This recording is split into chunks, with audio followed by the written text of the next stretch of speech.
Welcome to ಭೂಮಿ vlogs. ಇವತ್ತು ಭೂಮಿಸ್ ಕಿಚನಲ್ಲಿ ನೆಲ್ಲಿಕಾಯಿ ತೊಕ್ಕನ್ನ ಯಾವ ರೀತಿ ಮಾಡೋದು ಅಂತ ತೋರಿಸ್ತಾ ಇದ್ದೀನಿ. ಇದೊಂದು ಬಂದು ಪರ್ಫೆಕ್ಟ್ ಆಂಧ್ರ ಸ್ಟೈಲ್.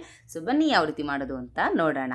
ಬೆಟ್ಟದ ನೆಲ್ಲಿಕಾಯಿನ ತೊಗೊಳ್ಬೇಕು. ನೀವು ಎಷ್ಟು ಕ್ವಾಂಟಿಟಿ ಬೇಕಾದರೂ ಅಷ್ಟು ತೊಗೊಬೋದು. ನೀಟಾಗಿ ವಾಶ್ ಮಾಡಿಕೊಂಡು ತೊಗೊಂಡು ಇಟ್ಕೊಂಡಿದ್ದೀನಿ. ದೊಡ್ಡ ಬಾಣಲಿ ಇಟ್ಕೊಂಡು ಸ್ವಲ್ಪ ಎಣ್ಣೆ ಸೇರಿಸ್ಕೊಂಡು ಒಂದೊಂದೇ ನೆಲ್ಲಿಕಾಯಿನ ಸೇರಿಸ್ಕೊತಾ ಇದ್ದೀನಿ. ಚೆನ್ನಾಗಿ ಲೈಟ್ ಬ್ರೌನ್ ಆಗೋವರೆಗೂ ಫ್ರೈ ಮಾಡ್ಕೋಬೇಕು. ಈ ರೀತಿ ಫ್ರೈ ಮಾಡ್ಕೋಬೇಕಾದ್ರೆ ಸಾಫ್ಟ್ ಆಗುತ್ತೆ. ಸೊ ಆವಾಗ ನಮಗೆ ಟೇಸ್ಟ್ ತುಂಬ ಚೆನ್ನಾಗಿರುತ್ತೆ ತೊಕ್ಕುಗೆ. ಸೊ ಹಾಗಾಗಿ ನೋಡಿ, ವಿಡಿಯೋದಲ್ಲಿ ನೋಡ್ತಾ ಇದ್ದೀರಲ್ವ ಯಾವ ರೀತಿ ಲೈಟ್ ಕಲರ್ ಆಗಿದೆ ಅಂತ. ಸಾಕು. ಈ ಕಲರ್ ಬಂದಿದ ತಕ್ಷಣ ನಾವು ಸ್ಟವ್ ಆಫ್ ಮಾಡಿಕೊಂಡು ತಣ್ಣಗಾಗಕ್ಕೆ ಬಿಡೋಣ. ಈಗ ಪೌಡರ್ ಮಾಡ್ಕೊಳೋದಕ್ಕೆ ಚಿಕ್ಕ ಬಾಣಲೆಯಲ್ಲಿ ಮೆಂತ್ಯ 2 ಸ್ಪೂನಷ್ಟು, 1 ಟೇಬಲ್ ಸ್ಪೂನಷ್ಟು ಸಾಸಿವೆ, ಇವೆರಡೂ ತೊಗೊಂಡು ಸ್ವಲ್ಪ ರೋಸ್ಟ್ ಮಾಡ್ಕೊತಾ ಇದ್ದೀನಿ. ತುಂಬ ರೋಸ್ಟ್ ಮಾಡಬಾರ್ದು, ಲೈಟಾಗಿ ಆದರೆ ಸಾಕು. ಈಗ ನೆಲ್ಲಿಕಾಯಿ ಕೂಡ ತಣ್ಣಗಾಗಿದೆ. ಈಗ ನೆಲ್ಲಿಕಾಯಿ ಒಳಗಡೆ ಇರುವಂಥ ಬೀಜಗಳನ್ನ ತೆಕ್ಕೋಬೇಕು.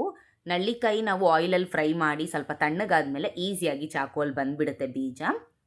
ಆವಾಗಲೇ ಸಾಸಿವೆ ಹಾಗೆ ಮೆಂತ್ಯನ ಫ್ರೈ ಮಾಡಿ ಇಟ್ಕೊಂಡಿರೋದನ್ನ ಮಿಕ್ಸಿ ಜಾರಲ್ಲಿ ಪೌಡರ್ನ ಮಾಡ್ಕೊತಾ ಇದ್ದೀನಿ. ಈಗ ನೆಕ್ಸ್ಟು ಇನ್ನೊಂದು ಮಿಕ್ಸಿ ಜಾರಲ್ಲಿ ನೆಲ್ಲಿಕಾಯಿನ ಹಾಕ್ಕೊಂಡು ಇದಕ್ಕೆ ರುಚಿಗೆ ತಕ್ಕಷ್ಟು ಚಿಲ್ಲಿ ಪೌಡರ್, ರುಚಿಗೆ ತಕ್ಕಷ್ಟು ಪುಡಿ ಉಪ್ಪು, ಹಾಗೆ ಸ್ವಲ್ಪ ಚಿಟಿಕೆಯಷ್ಟು ಅರಿಶಿನ, ಸ್ವಲ್ಪ ಚಿಟಿಕೆಯಷ್ಟು ಜೀರಿಗೆ, ಹಾಗೆ ಸಿಪ್ಪೆ ಬಿಡಿಸಿಟ್ಕೊಂಡಿರುವಂತಹ ಚಿಕ್ಕ ಚಿಕ್ಕ ಬೆಳ್ಳುಳ್ಳಿ, ಚಿಕ್ಕ ಚಿಕ್ಕ ಸೈಜಲ್ಲಿ ಬರುವಂತಹ ಬೆಳ್ಳುಳ್ಳಿನೇ ಸೇರಿಸ್ಕೊಳ್ಳಿ. ಹಾಗೆ ನಿಂಬೆ ರಸನ ಸ್ವಲ್ಪ ಹಾಕ್ಕೊಂಡು ನುಣ್ಣಕ್ಕೆ ಪೇಸ್ಟ್ ಮಾಡ್ಕೋಬೇಕು. ತೊಕ್ಕುಗೆ ಒಗ್ಗರಣೆ ಮಾಡ್ಕೊಳೋದಕ್ಕೆ ಬಾಣಲಿಯಲ್ಲಿ ಸ್ವಲ್ಪ ಎಣ್ಣೆ, ಸಿಪ್ಪೆ ಬಿಡಿಸ್ಕೊಂಡಿರುವಂತಹ ಬೆಳ್ಳುಳ್ಳಿ ಇದನ್ನು ಹಾಕ್ಕೊಂಡು ಸ್ವಲ್ಪ ರೋಸ್ಟ್ ಮಾಡ್ಕೋಬೇಕು. ತುಂಬ ರೋಸ್ಟ್ ಬೇಡ, ಸ್ವಲ್ಪ ಹಾಕ್ಕೊಂಡ್ರೆ ಸಾಕು. ಹಾಗೆ ಸ್ವಲ್ಪ ಇಂಗು, ನಾವು ಪೇಸ್ಟ್ ಮಾಡಿ ಇಟ್ಕೊಂಡಿರುವಂಥ ಮಿಶ್ರಣ, ಹಾಗೆ ಪುಡಿ ಮಾಡಿ ಇಟ್ಕೊಂಡಿರುವಂಥ ಪೌಡರ್, ಇದಿಷ್ಟು ಹಾಕ್ಕೊಂಡು ಚೆನ್ನಾಗಿ ಫ್ರೈ ಮಾಡ್ಕೋಬೇಕು. ಸ್ವಲ್ಪ ಎಣ್ಣೆ ಬಿಡಬೇಕು, ಯಾಕಂದರೆ ತೊಕ್ಕು ಉಪ್ಪಿನಕಾಯಿಗೆಲ್ಲ ಎಣ್ಣೆ ಬಿಟ್ಟರೆ ಟೇಸ್ಟಿಯಾಗಿರುತ್ತೆ. ಸ್ವಲ್ಪ ಹೊತ್ತಾದಮೇಲೆ ಸೆಟ್ ಆಗುತ್ತೆ.